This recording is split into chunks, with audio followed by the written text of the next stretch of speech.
A 13-year-old girl waves goodbye to her mother on a Tuesday afternoon in April 1969. She hops on her blue and white bicycle, pedaling down a quiet country lane with Easter holidays stretching ahead of her and birthday presents in her bicycle saddlebag. Within 10 minutes, she has vanished from the face of the earth. Her name is April Fabb, and her disappearance would become one of Britain's most haunting unsolved mysteries. Norfolk in the spring of 1969 was a different world. The Beatles were still together, man had not yet walked on the moon, and children could cycle alone through the countryside without their parents fearing the worst. The rolling fields and narrow lanes between the villages of Metton and Roton seemed as safe as anywhere on earth. This was where April Fabb had lived her entire life, in a small council house with her father Ernest, her mother Olive, and her younger sister Diane. Like many families in rural Norfolk, the Fabbs were hard-working, tight-knit people who looked out for one another. April was a bright, determined girl with a talent for making her own clothes. She had sewn herself a wine-colored split skirt that looked almost like culottes, fashionable for a teenager in 1969. She was practical too, the kind of child who could be trusted with errands and responsibilities. That Tuesday, April 8th, she had volunteered to cycle to her older sister Pamela's house in Roton to deliver a birthday present. Pamela lived about 2 miles away on Cromer Road with her husband, and April had made this journey many times before. At 20 minutes to 2 in the afternoon, April kissed her mother goodbye and wheeled her BSA bicycle out of their garden. The bike was her pride and joy, painted blue and white, with a small saddlebag attached to the back. Inside that bag, she had carefully placed a packet of 10 cigarettes as a birthday gift for Pamela, along with 5.5 pence in coins and a clean handkerchief. Her mother watched from the doorway as April pedaled away, her homemade skirt fluttering in the warm spring breeze. The route to Pamela's house was straightforward. April would cycle from Metton toward Roton along quiet country lanes that wound through fields and past farmhouses.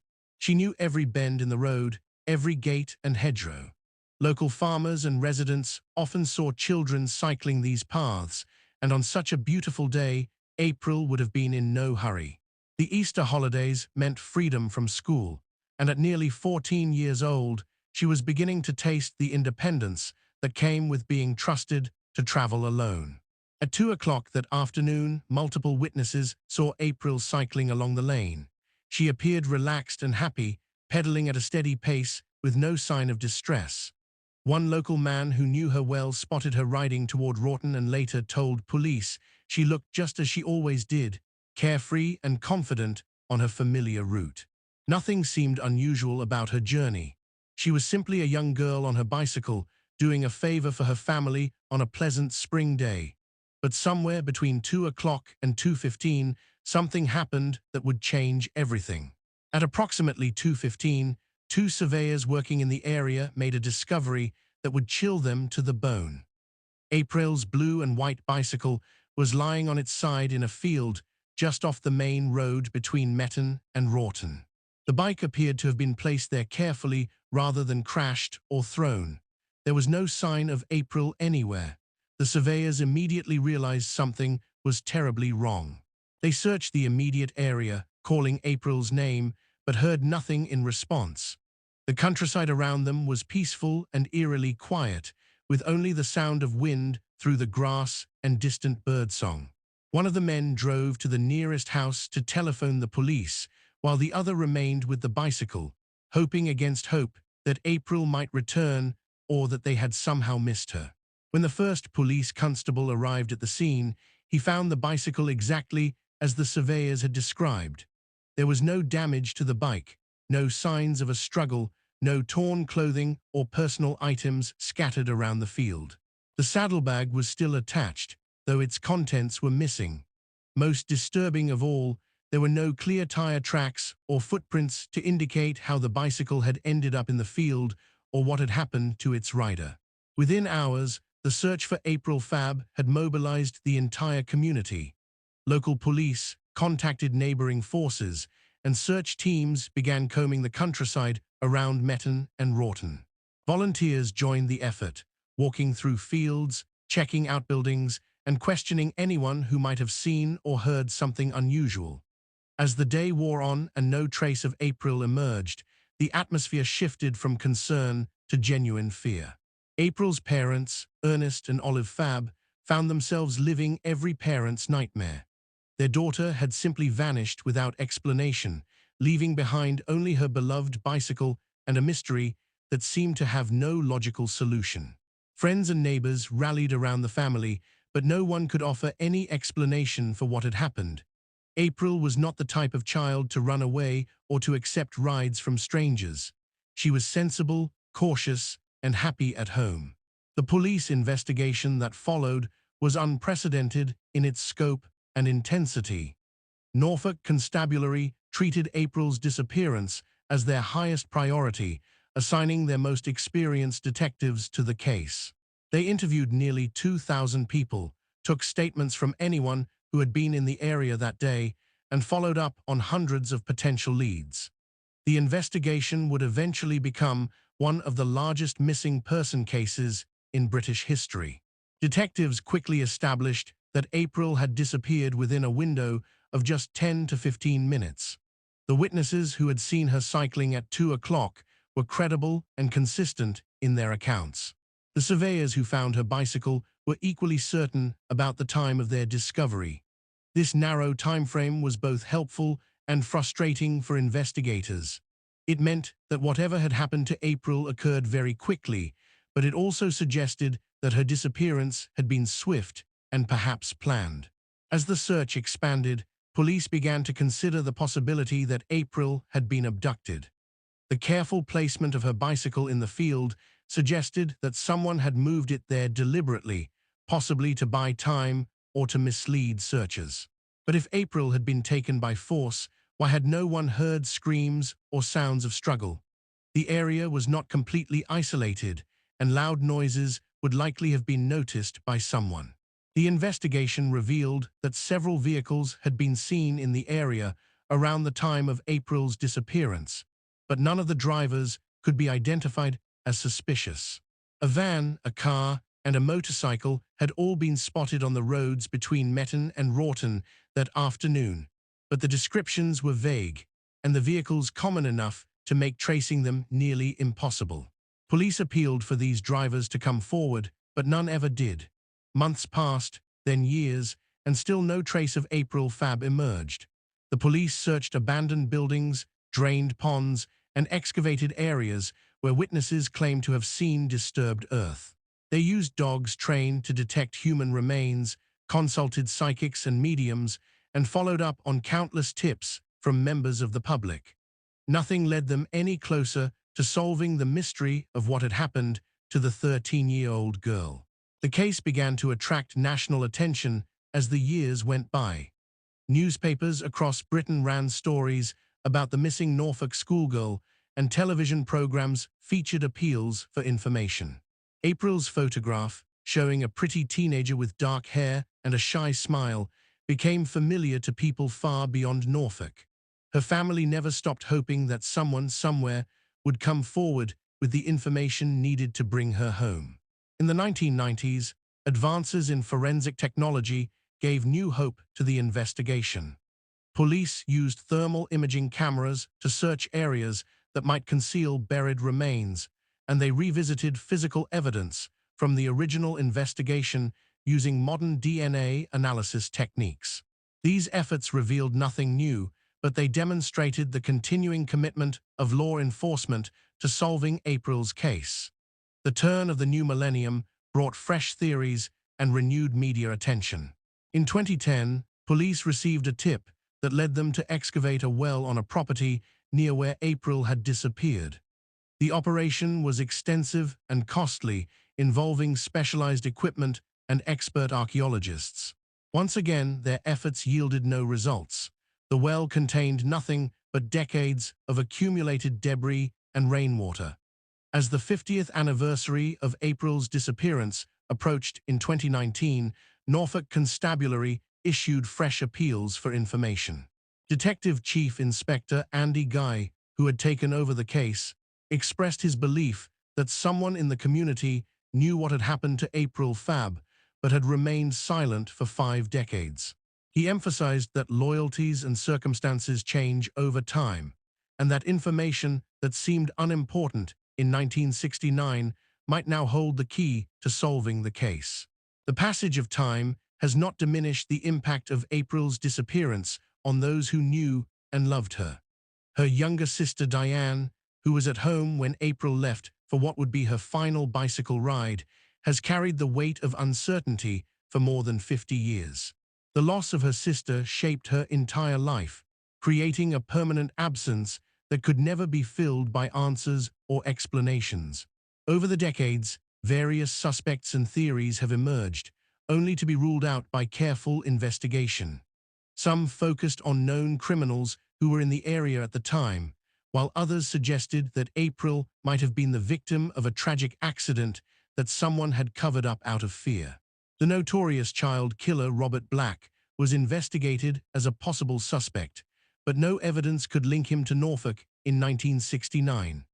The mystery of April Fabb's disappearance has inspired writers, playwrights, and documentary makers who have tried to understand how a young girl could simply vanish from a quiet country lane. In 2018, a play called Into Thin Air explored the emotional impact of her disappearance on the local community. These artistic interpretations serve as reminders that behind the forensic evidence and police appeals lies a human tragedy that has affected countless lives. Local residents who were children themselves in 1969 still remember the fear and uncertainty that gripped their community after April's disappearance. Parents who had previously allowed their children to roam freely suddenly found themselves afraid to let them out of sight. The innocence of rural Norfolk was shattered by the realization that terrible things could happen even in places that seemed perfectly safe. Today, the investigation into April Fabb's disappearance remains active, though most of the original investigators have long since retired. The case files fill numerous boxes in the Norfolk Constabulary archives, containing thousands of pages of witness statements, forensic reports, and follow-up investigations. Modern detectives reviewing the case are struck by the thoroughness of the original investigation and frustrated by the complete absence of physical evidence pointing to any particular suspect or scenario. The bicycle that April was riding on that April afternoon has long since been returned to her family, but it remains a powerful symbol of a life interrupted and a mystery unsolved. The quiet lanes between Metton and Rawton look much as they did in 1969, though the fields have been replanted and the hedgerows have grown taller. Visitors to the area often stop at the approximate location where April's bicycle was found, trying to imagine what might have happened on that spring day more than 50 years ago. For April's family and friends, the lack of answers has been perhaps the cruelest aspect of their loss. Grief, they learned, can be processed and eventually accepted, but uncertainty creates a wound that never quite heals. Without knowing what happened to April, they have been unable to properly mourn her death or to celebrate her memory. She exists in a liminal space between life and death, present and absent, hope and despair.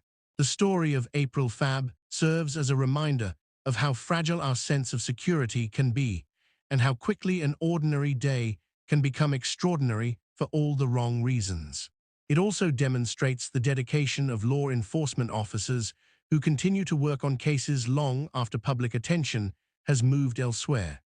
Detective Inspector Andy Guy and his team know that April's family deserves answers, and they remain committed to finding them regardless of how much time has passed.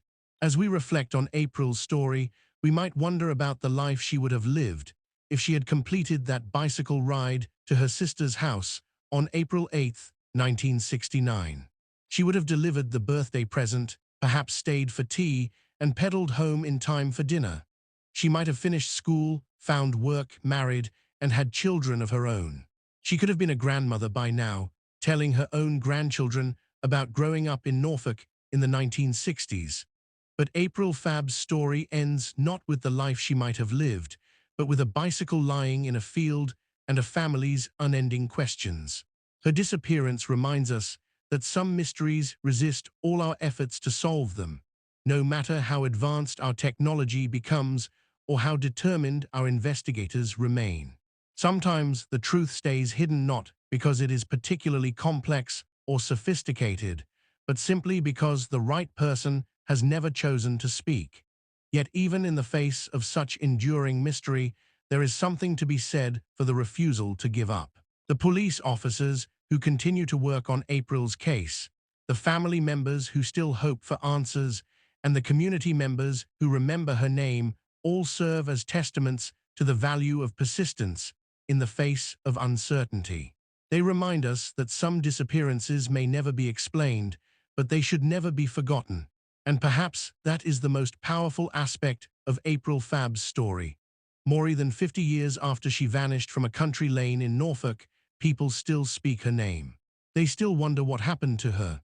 They still hope that somewhere, someone knows the truth and might yet find the courage to share it.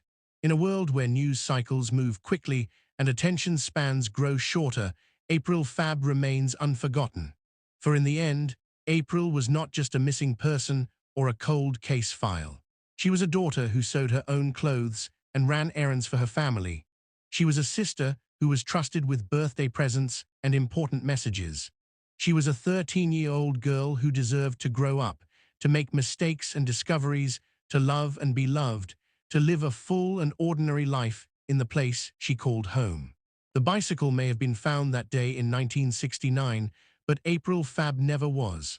And until she is, her story remains unfinished, her mystery unsolved, and her memory a testament to both the fragility of life and the endurance of love. For those who knew her, and for those who continue to search for answers, April Fabb is not just a name in a case file. She is a reminder that every disappearance represents a life that mattered, a family that grieves, and a truth that still waits to be discovered. In the quiet lanes of Norfolk, where the wind still whispers through the grass and children still ride their bicycles on sunny afternoons, April Fabb's story continues. Not as a conclusion, but as a question that echoes across the decades, asking not just what happened to one girl on one spring day, but what we owe to those who vanish without explanation and to the families who love them still. The answer, perhaps, is simply this: we remember, we search, and we never stop hoping that somewhere in the silence, the truth is waiting to be heard.